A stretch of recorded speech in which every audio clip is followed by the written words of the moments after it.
Il y a toujours un risque pour le PE d'être envahi par la pression lors du match d'ouverture. Ça s'est pas du tout vu et ça s'est pas du tout vérifié hier pour la Côte d'Ivoire qui a parfaitement lancé sa compétition. C'était face à la Guinée-Bissau avec une victoire 2-0. On va écouter l'analyse de la rencontre du sélectionneur français des Ivoiriens, Jean-Luc Gasset.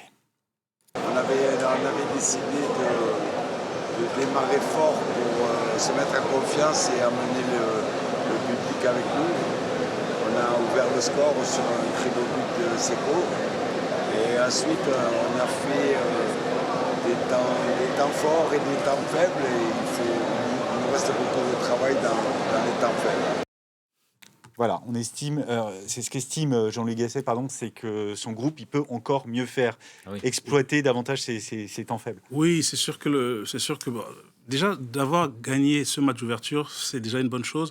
Et puis ils ont eu la chance d'ouvrir rapidement la marque parce que ça leur a permis de se reposer. Mais c'est vrai que pour l'instant, on a quand même les côtés n'ont pas été au maximum. On n'a pas beaucoup vu le capitaine qui a l'habitude d'être centré.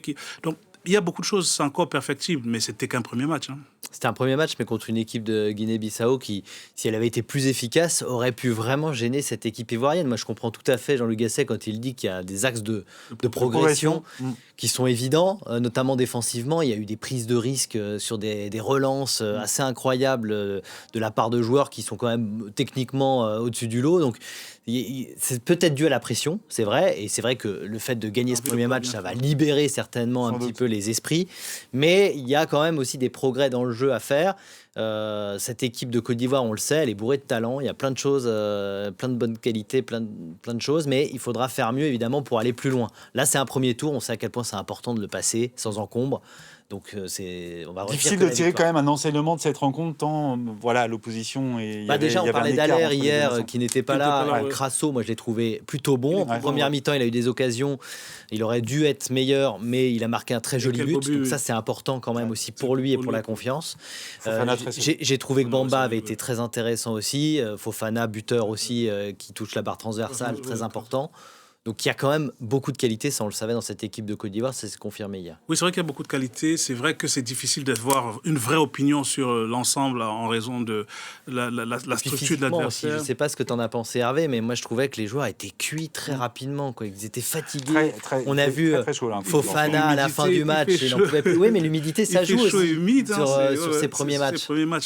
Il fait chaud et humide, il faut se réhabituer. C'est vrai que c'est...